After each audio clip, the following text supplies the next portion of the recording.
This is I Love Black People Radio on HUR Voices, Sirius XM Channel 141. I Love Black People is more than a radio show. I Love Black People is a call from our ancestors to protect us from racial profiling all across the world. Go to iloveblackpeople.com and become a member today. Membership empowers you to live fearlessly and protect Black people globally from racism and xenophobia. Join us today and become a member of our global network with an online global green book with Black-owned and Black-friendly businesses to protect you and your community. Membership is free, and with you, we will become 10 million strong worldwide. I am because we are. Welcome to another edition of I Love Black People. We thank you so much for joining us again. And we have someone who you definitely know and are acquainted with because she's been so dedicated to us as a people, and she's been so dedicated in spreading the good news and the word about the work in reparations. And as a people, we know that it's been about time to make sure that we receive our inheritance that was denied our ancestors and a host of other issues that are surrounding this. Welcome, Sister Dreesen Heath. Doing Sinclair. Thanks for having me. Oh, no, awesome. And thank you for joining us again. We've been, kind of keeping up with this over the course of this year. And it's been interesting as we've made sure that, through the hard work of so many people I know you work with, that the HR 40 bill finally made it out of the Judiciary Committee, made it to the House. And now it has quite a few co-sponsors. I'm sure you're going to update us. It's made it to the floor. I wanted to make sure we gave an opportunity for folks to find out where are we with HR 40 and what do we still need to get done.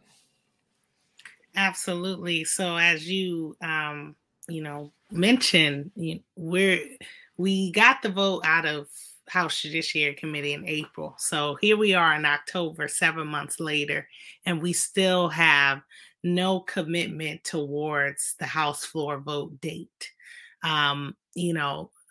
Reparations was one of the most prominent demands coming out of the protests of the summer of 2020. Reparations efforts have been reverberating across the country and have been designed and implemented at the city and state levels. You have the California Reparations Task Force doing its work right now, which was actually modeled after HR 40 exactly. So the state of California doing the work that the federal government refuses to do. So now we're at a key point here where we're, coming up against the end of the first half of this congressional session. And that's a key piece, right? Because we're looking ahead to midterms next year in November. And representatives have to go home with something, some wins, okay? We haven't gotten a win on voting rights. We haven't gotten a win on policing. We haven't gotten a win on marijuana reform. Now, we still haven't gotten a win on reparations, even though we have 194 co-sponsors on the bill, supporting the bill, which is a great number of co-sponsors for any bill, and certainly more co-sponsors than ever before in HR 40's 32-year history. But we also have additional yes vote commitments, which takes us to 208 votes on the floor being committed. Now, we need 218 to pass the bill successly. Right, but don't. Right. I apologize to interrupt, but isn't the responsibility, of getting these votes, the whip, and I know he calls himself one of the most powerful Black men, Clyburn. I mean, I'm hearing all the work that the folks in the nonprofit and activist community are doing to take us from 32 years to now. May Brother John Conyers rest in peace. And I think with all the current lead sponsors, what accountability. And again, I know you're not here to point No, we need to hold people accountable. Full stop. This politics is not about, Absolutely, love or hate. This is about making sure we deliver and have what we deserve to be delivered. These folks, especially in the Congressional Black Caucus, as well as the rest of these folks who are supposed to be representatives of us as U.S. citizens, we need to be holding them accountable. And it's great to hear you doing this vote count, which is great. But, what's the role of the whip typically in this situation, and what have you seen to date?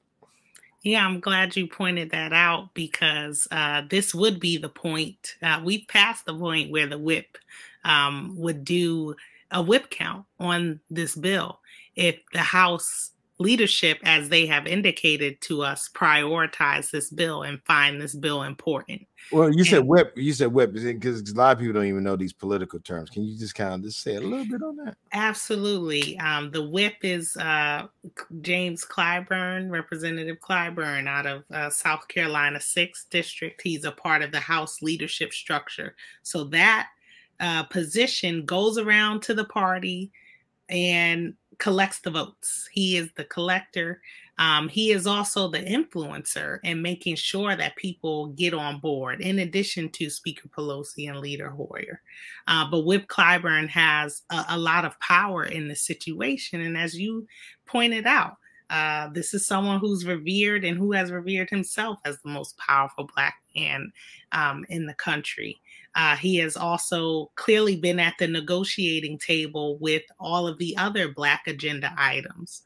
He has also been on record, including talking to the Washington Post, saying reparations ought to be studied, and that we should actually administer a study on reparations. Well, that is H.R. 40, a commission to study and develop actual reparations proposals, not 10, 20, 30 programs in South Carolina that he holds up as well, which is more of a class-based policy.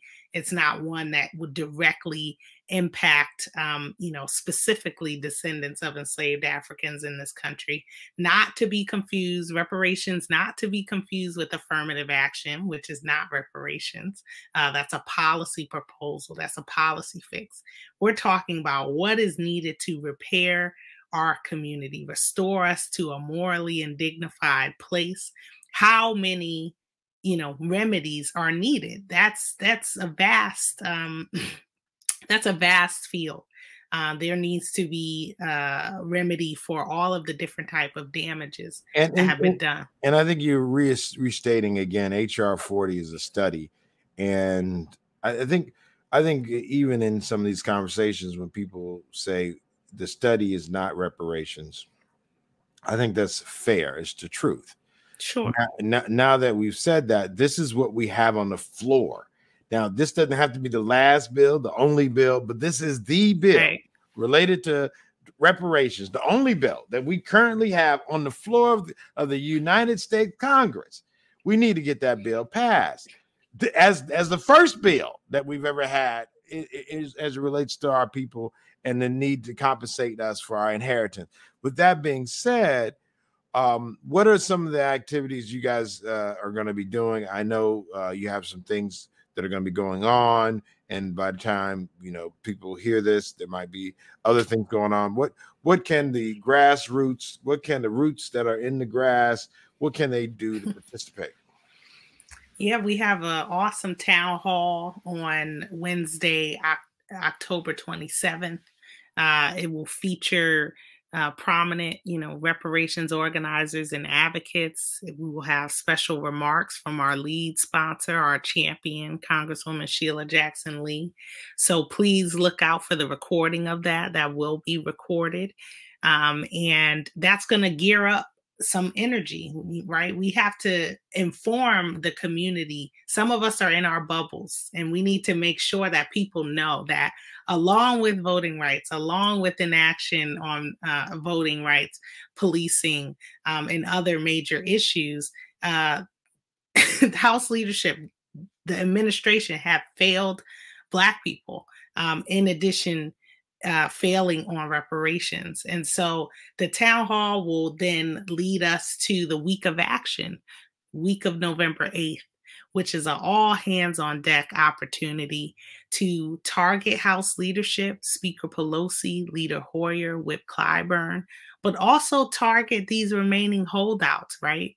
So when I say holdouts, I mean people who have not co-sponsored the bill or have not given us a yes vote commitment when it would come to the floor. So I'm talking about Representative Annie Craig out of Minnesota too. All right, name names. Let's hear them. Go ahead. I'm talking about Representative Sharice Davids out of Kansas' 3rd District, Representative Lizzie Fletcher in Texas's 7th District, Representative Jared Golden in Maine's 2nd District, Representative Ron Kine in Wisconsin's 3rd District, Representative Connor Lamb in Pennsylvania's 17th District, Representative Susie Lee in Nevada's 3rd District, Representative Elaine Loria, who is in Virginia's 2nd District, 20% Black constituency in her district. Virginia, right? She needs to be on this bill. Representative Stephanie Murphy, Florida's 7th District. Representative Tom O'Halloran in Arizona's 1st District. The Speaker Nancy Pelosi, is not a co-sponsor of this bill in California's 12th District. Correct. We also have Representative Kurt Schrader in Oregon's 5th District. Oregon, as people may know, fully endorsed HR 40. Portland, Oregon has been pushing forward on supporting legislation at the federal level through HR 40, as well as local reparations measures. Representative Kim Schreier in Washington's 8th District. Representative Abigail Spanberger, another Virginia representative in the 7th District with 18.4% Black constituents in her district. She needs to be on the bill. Virginia is sacred land where our people were kidnapped and brought to. If you are not on this bill, you are not for Black people. You are not for the people of this country. Representative Matthew Cartwright, Pennsylvania's 8th District. And then finally, Representative Bill Pascrell, New Jersey's 9th District. So that's about... that's a good amount of names, right?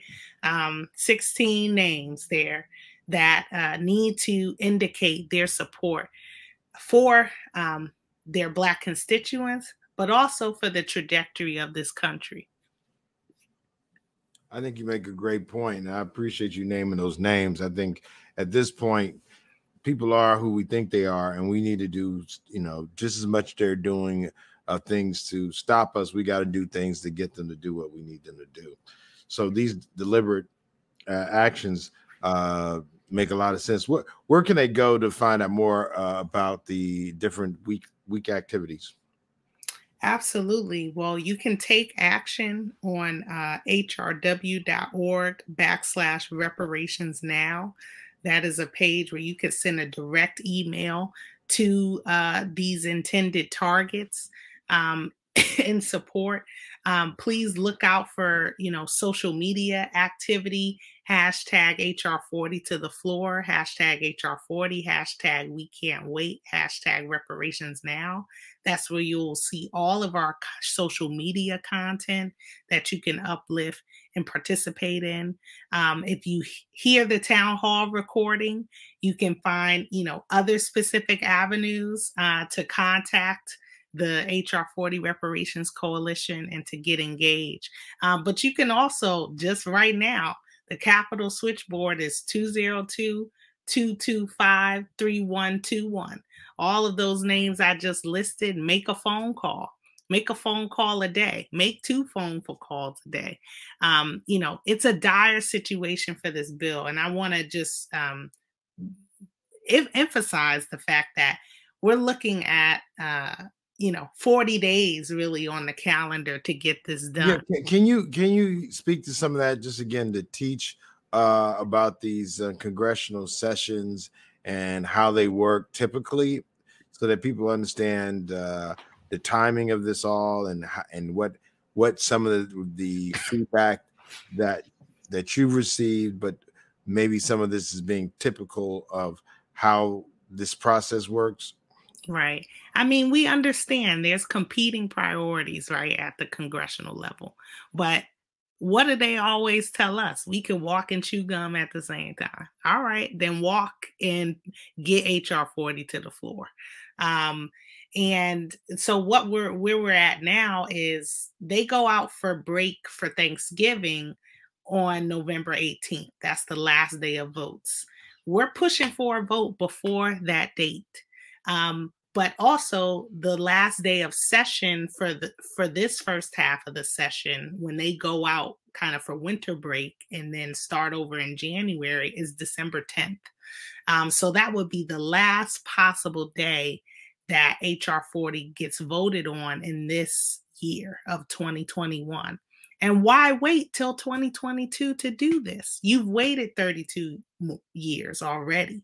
To wait 33 is just, a spit on Black people. It's also continually taking for granted the support that is here. Approval ratings are down all across the board for Black people's support of the administration and this Congress. It's time to deliver. The Congressional Black Caucus has been clear. They were calling for a vote in June after so much energy, emotions, and action-filled energy in Tulsa as we were down there with our brothers and sisters, survivors and descendants of the Tulsa Race Massacre in May during the centennial. There was a clear call from the Congressional Black Caucus that the Congress needs to deliver on HR 40. That call was ignored. So now here we are in October where the days are counting down. And so, yes, it's a 40-day time frame here to get it done.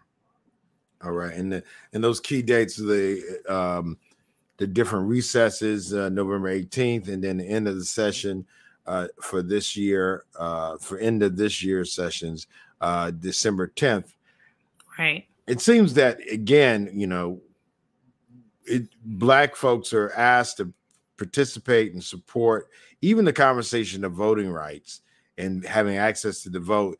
If we have access to the vote, but those folks we put in office don't deliver, right, then it seems like there's something incomplete in our analysis. Meaning, I think, to be candid with you, even if we vote for someone and they don't win, whoever is in office, we need to hold them accountable to our agenda. And I think as we have this discussion, it's making me even think more of, as we are evaluating the behavior of the Democratic leadership, be it the Steny Hoyer or the Speaker Pelosi or the whip Clyburn, we need to make sure there are consequences for this behavior. Like even the fact that it's taken 32 years to get a study passed, I think sometimes it seems as people spend more time critiquing what's in the bill or not in the bill and not really assess the fact that this bill comes from a group of politicians that had a particular mindset. And if that mindset had been more progressive and more justice oriented, then it probably would have been passed less than 32 years ago and have more teeth in it. But I just think that now we're at a point, just blatantly, now that it's on the floor. And when I hear these candidates being interviewed and topics, they're talking about the voter, they're talking about the infrastructure, but the candidates that literally got there on the backs of Black people and the legacy of our amazing contributions, it seems like something that's specifically meant to be a remedy to the problems that we collectively specifically face, these politicians are not rising to the occasion. And again, I'm not talking about Republicans. I'm talking about the folks that we literally voted for. And I guess the question is, as we reflect on these people and trying to identify ways of not putting ourselves in this situation any longer. And, I've heard some people bring up reparationist candidates, even the issues of bringing up scorecards on the issues that are relevant to us. I think where can our people look to better evaluate the representation that they have voted on? Like, are there any things that you, because of this process, have come to a conclusion as to, or have at least analyzed as ways that we could better, like, literally respectfully remove some of these folks? Like, these folks could be Black, but if they're not helping our agenda, then we probably weren't, and we probably elect people because they're Black, thinking that they're going to help Black people. I don't think we help Black folks because of colors. I think we're literally voting for these folks because we think they're going to do something specifically to help us as a constituent group. Are there any of these things? And again, I know the community that you're working with in the nonprofit space, there's so much that you guys are doing, and there's a lot of capacity and support that y'all definitely need. But how can we, and what are some things have you discussed or been party to that would help us better hold this Congress accountable and make sure future Congresses are accountable? Because we don't have to vote for these folks. Right. I mean, even where you mentioned the scorecard, we absolutely need a reparations scorecard. Who co-sponsored this bill in the 117th? But also, who was willing to take a public position in support of this? We have people like, shout out to Representative Jamal Bowman, who's been a freshman in this Congress, but jumped on the issue of reparations. He actually tweeted the other day, Black voters are tired of excuses that are used to excite them, like excuse after excuse, than to pass them. Like, it's time to bring HR 40 to a vote. He is very vocal about that. We need other congressional members to do the same. Just because this is an issue that focuses directly on descendants of enslaved Africans in this country, it has benefits to everyone. We know Citigroup, one of the major perpetuators of slavery, or their previous iterations in their banks, issued a study that said the U.S. GDP lost $18 trillion just in 2 decades because of racial discrimination in housing and employment, right? That's your pockets. That's this economy's pockets. So when you try to say, oh, this Black issue doesn't have anything to do with me, just to the larger, community here, it actually does. When people make the excuses around where their taxes are going to go, oh, I don't think I want it to go to Black people's reparations. Well, when a police officer kills one of us, you're paying the state in that department because of that life loss. And that's a legacy of enslavement. So why not pay for the restoration of the community? Instead, you're paying to increase the violence against our bodies. We just paid $300 million a day for the war for 2 decades, right? That bill is still collecting. And you mean to tell me we can't calculate what the full economic damage, psychological damage, political damage has been against Black people in this country? We put resources where we want to. We have systems set up to calculate. If you don't pay your taxes, you're getting tracked down. That means that we can implement a system to all who are eligible underneath whatever provisions on whatever section of remedy is necessary. We can do this. It's the will. It's whether people want to recognize the humanness and dignity of Black people. It's not enough to say Black Lives Matter. It's not enough to say you want to end systemic racism if you have not committed to advancing reparations. So in addition to the scorecard, you can look at people's voting records. How are the underlying issues within the HR 40, the legacy of enslavement? whether folks are actually voting for policies that close the wealth gap, whether they're voting for policies that deal with life expectancy and lack of access to health care, whether they're dealing with racialized segregation and the undoing of the Federal Housing Administration, which impacts are continuing to impact people today. That's the policy side, right? But there's still this necessary repair mechanisms that need to be instituted alongside that policy for us to ever get to a place where we say we're thriving and not just surviving through our conditions. And even the point you're making, using the leverage of what you just said, we also need Biden to step up. So I think what because I often see them trying to bash Kamala Harris. Now, I'll be candid, Kamala went to Howard, and I got to look out for my sister. Even if we disagree, we always, on this show, we support her as a sister, but not, we can, as adults and grown folks, disagree on issues, but there's no co-presidencies. There's only one president at a time. So again, thank you so much, Sister Dreesen Heath. You're definitely your commitment to our people, our struggle, and all the other folks that you always give credit to. We're thankful. And as we always end this, I am because we are. Thank you. Radio on HUR Voices, Sirius XM Channel 141. I Love Black People is more than a radio show. I Love Black People is a call from our ancestors to protect us from racial profiling all across the world. Go to iloveblackpeople.com and become a member today. Membership empowers you to live fearlessly and protect Black people globally from racism and xenophobia. Join us today and become a member of our global network with an online global green book with Black-owned and Black-friendly businesses to protect you and your community. Membership is free, and with you, we will become 10 million strong worldwide. I am because we are. Special thanks to Banneker Communities.